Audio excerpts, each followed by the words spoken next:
ഓം ശ്രീനാരായണ പരമഗുരവേ നമഃ.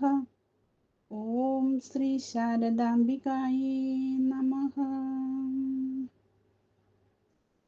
പരബ്രഹ്മ സ്വരൂപനായ ഭഗവാൻ ശ്രീനാരായണ ഗുരുദേവ തൃപ്പാദങ്ങളുടെ പാദകമലങ്ങളിൽ ശതകോടി പ്രണാമം. അക്ഷര സ്വരൂപിണിയും അറിവിന്റെ ദേവതയുമായ ശ്രീ ശാരദാമ്മയ്ക്ക് ശതകോടി വന്ദനം. ശ്രീ ഗുരുവും ശ്രീ ശാരദയും കുടുംബത്തിന്റെ ഏറെ ബഹുമാന്യനും ആദരണീയനുമായ ആചാര്യൻ മനോജ് ശാസ്ത്രി അവറുകൾ, ആചാര്യ സുലേഖ മാം, കോർഡിനേറ്റർ അനിൽജി, അഡ്മിൻ പാനലിലെ പ്രിയ സഹോദരരെ, സ്നേഹം നിറഞ്ഞ എൻ്റെ സഹപഠിതാക്കളെ, കൊച്ചുമക്കളെ, ഏവർക്കും എൻ്റെ വിനീത നമസ്കാരം. നമ്മുടെ കുടുംബത്തിൽ അരങ്ങേറി വരുന്ന ചതയം മുതൽ ചതയം വരെ എന്ന പ്രോഗ്രാം വളരെ മനോഹരമായ രീതിയിൽ ഭഗവാനുമായി ബന്ധമുള്ള ഒട്ടേറെ അറിവുകൾ ഓരോരുത്തരിലൂടെ പകർന്നുകൊണ്ടുള്ള ഒരു തീർത്ഥയാത്രയാണ്. ഈ അവസരത്തിൽ ഇതിലൂടെ ഒരു യാത്രയ്ക്കുള്ള അനുമതി ഭഗവത് കൃപയാൽ എനിക്കും ലഭിച്ചിരിക്കുന്നു. ഇന്നു മുതൽ നമ്മൾ നടത്തുന്ന തീർത്ഥയാത്രയുടെ വിഷയം എന്നത് സ്വാമി അവ്യയാനന്ദയുടെ തീർത്ഥാടന പാഥേയമാണ്. അവിനാശിയായ അറിവിന്റെ പർവ്വതത്തിലേക്കാണ് മനുഷ്യരായ നാം ഒന്നടങ്കം പോകേണ്ടത്. ഇറക്കമല്ല, കയറ്റമാണ്. കയറാനുള്ള ആ കുന്നിന്റെ പേര് ശിവഗിരി എന്നുമാണ്. നമുക്കേവർക്കും അറിവുള്ള ഭൂമിയിലെ സ്വർഗമായ ശിവഗിരി കുന്നിലേക്ക് തീർത്ഥാടനം ആരംഭിക്കാം. ആദ്യ അറിവ് അതിൻ്റെ കർത്താവിനെ കുറിച്ച് തന്നെ ആകാം. സ്വാമി അവ്യയാനന്ദ 1955 വയലാറിനടുത്ത് ഉഴുവയിലെ അടിവാക്കൽ ജനിച്ചു. ഹൈസ്കൂൾ വിദ്യാഭ്യാസത്തിനു ശേഷം ശിവഗിരി ബ്രഹ്മവിദ്യാലയത്തിൽ വേദാന്ത പഠനം. 1993 ശിവഗിരിയുടെ താഴ്വരയിൽ എന്ന ആദ്യ ഗ്രന്ഥം പുറത്തിറങ്ങി. 2001 വിശ്വാസത്തിന്റെ സൗന്ദര്യം കൊച്ചി ഹൈടെക് പ്രസിദ്ധീകരിക്കുകയുണ്ടായി. 2004 ഗുരു പെരുമയും, 2007 ഗുരു നാരായണമൂർത്തിയും, 2010 അവ്യയാനന്ദവും പുറത്തിറങ്ങി. ശിവഗിരി തീർത്ഥാടന സമ്മേളനങ്ങളുടെ ശബ്ദശേഖരം ആദ്യമായി പുസ്തക രൂപത്തിൽ എഡിറ്റ് ചെയ്തു തീർത്ഥസ്വനം എന്ന പേരിൽ പ്രകാശിപ്പിക്കുകയുണ്ടായി. കുന്നുംപാറയിൽ ഇതം പ്രഥമമായി ഒരു സാഹിത്യ സംഗമം സംഘടിപ്പിച്ചു. ആ സമ്മേളനത്തിലെ പ്രസംഗങ്ങൾ എഡിറ്റ് ചെയ്ത് പ്രസിദ്ധപ്പെടുത്തി. അനന്തതയുടെ തിരുനടയിൽ.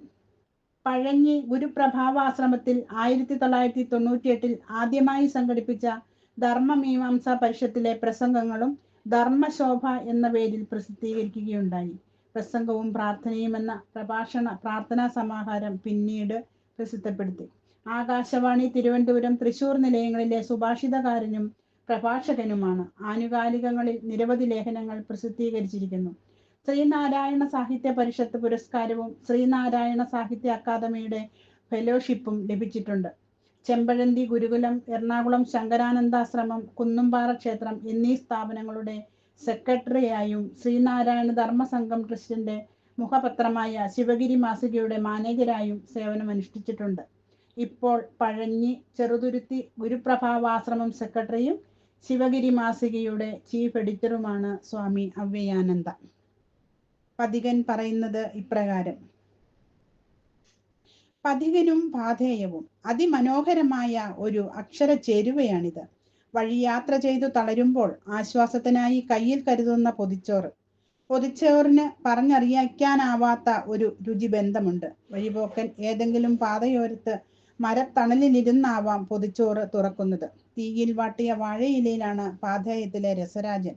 വാഴയിലയുടെ ഹൃദ്യമായ മണം ഇറങ്ങിയ ചോറും ചെറുകറികളുമായുള്ള ഇണക്കത്തിൽ ഉള്ളിൽ കുടിയേറിയിരുന്ന സകലതിനോടുമുള്ള പിണക്കങ്ങളും മിണ്ടാതെ പതുക്കെ പടിയിറങ്ങുന്നു. തീർത്ഥാടനത്തിന് ഇറങ്ങുന്നവർക്കുമുണ്ട് ഇക്കാലത്ത് പാഥേയം. വളരെ വിരളമായിട്ട് ശിവഗിരി തീർത്ഥാടകർക്കായി കരുതുന്ന പാഥേയമാണ്. ഗുരുദേവ ദർശനത്തിന്റെ വെളിച്ചത്തിൽ പാകപ്പെടുത്തിയതാണ് ഇതിലെ അക്ഷരക്കൂട്ടുകൾ.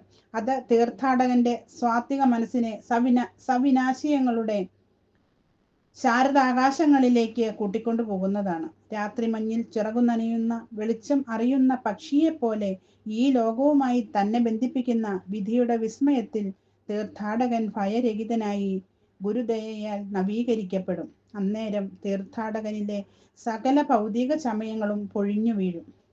1983 മുതൽ 2013 വരെ ശിവഗിരിയുടെ പുണ്യം നുകർന്ന് മതിവരാതെ തെരുതെരെ തൃപ്പാദ സ്മൃതികളിൽ വീണു വണങ്ങിയപ്പോൾ അകം തെളിഞ്ഞ മന്ത്രാക്ഷരങ്ങളാണ്, പ്രിയമുള്ളവരെ, ഈ പാഥേയം നിറയെ. ഇത് ശിവഗിരിക്കുന്ന് കയറി വരുന്ന ഗുരുദേവ ഭക്തർക്കുള്ളതാണ്. തീർത്ഥാടന പാഥേയം. ദയയാണ് പാചകൻ. ഗുരുദേവ ദർശനത്തിന്റെ ജീവനാണ് ദയ അഥവാ അനുകമ്പ. ഗുരുദേവൻ ദൈവദശകത്തിൽ ദയാ സിന്ധു എന്നാണ് ദൈവത്തെ കൽപ്പന ചെയ്തിരിക്കുന്നത്. നമ്മുടെ വാക്കുകളിലെ ദയ ആത്മവിശ്വാസം പകരും. ചിന്തയിലെ ദയ വിനയം പകരും. ദാനത്തിലെ ദയ സ്നേഹം മടക്കിത്തരും. ഹൃദയത്തിലെ ദയയോ ദൈവത്തോട് ചേർത്ത് നിർത്തും. ഹൃദയത്തിലെ ദയ ദൈവം വിരലടയാളമാക്കിയതാണ് നമ്മുടെ ഏറ്റവും വലിയ സൗഭാഗ്യം.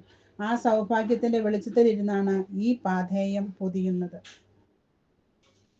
ഈ തീർത്ഥാടന ചിന്തകൾ പുസ്തക രൂപത്തിൽ എത്തിയതിന് പിന്നിൽ പ്രവർത്തിച്ച അക്ഷരങ്ങളുടെ പ്രകാശ ചാരുതയാണ് മങ്ങാട് ബാലചന്ദ്രൻ. എൻ്റെ മസ്തകങ്ങളിൽ എന്നെന്നും മങ്ങാതെ മായാതെ ബാലപ്പിറയായി പരിലസിക്കുന്ന മങ്ങാടിനുമുണ്ട് ഉള്ളിലൊരിടം. ശിവഗിരി ഗുരുദേവ ദർശനത്തെളിമയിൽ ഒരു തീർത്ഥാലയമായി മഞ്ഞ ചീവരമണിഞ്ഞ തീർത്ഥാടകർ ഗുരുനാമം ചൊല്ലി കുന്നിറങ്ങി വരികയാണ്. വരിക, ഗുരുപ്രസാദമായി ഈ പാഥേയം ഏറ്റുവാങ്ങുക. രുചികരവും പോഷകവുമായ ഇത് കയ്യിൽ കരുതുക. ശിവഗിരി തീർത്ഥാടനം പതിറ്റാണ്ടുകളായി തുടരുന്നു. വർഷം തോറും ലക്ഷങ്ങൾ അതിൽ പങ്കെടുക്കുന്നു. എന്നാൽ ഗുരുദേവൻ ഉദ്ദേശിച്ചിടത്ത് എത്തിയോ കാര്യം?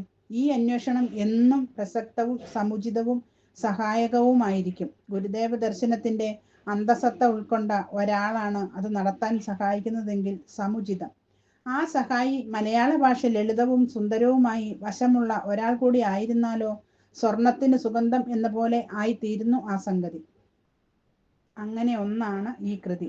അവ്യയാനന്ദ സ്വാമികൾ അനേകം ഗ്രന്ഥങ്ങളിലൂടെ ഇതിനകം തനിക്ക് ഗുരുദേവ ദർശനത്തിലും മലയാള ഭാഷയിലുമുള്ള കൈത്തഴക്കം നന്നായി തെളിയിച്ചിട്ടുമുണ്ട്.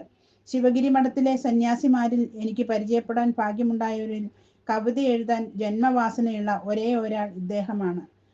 മറ്റെല്ലാറ്റിനും ഉപരി ഗുരുദേവൻ ഒരു ഒന്നാംകിട കവിയായിരുന്നതിനാൽ തൻ്റെ കവിഹൃദയം ഈ സന്യാസിക്ക് കൃത്യനിർവഹണത്തിന് പ്രത്യേകമായ കഴിവും മിഴിവും നൽകുന്നത് ഉൾപുളകത്തോടെ കണ്ടും വായിച്ചും അറിയാൻ തുടങ്ങിയിട്ട് പതിറ്റാണ്ടുകളായി. പ്രസംഗവേദിയിലായാലും ചർച്ചാ സദസ്സുകളിലായാലും ലേഖനങ്ങളിലും വ്യാഖ്യാനങ്ങളിലുമായാലും വാക്കുകൾ സ്വയമേവ ഒഴുകി വരുന്ന കാഴ്ച ഒരു അത്ഭുതത്തിൽ കുറഞ്ഞ ഒന്നുമല്ല.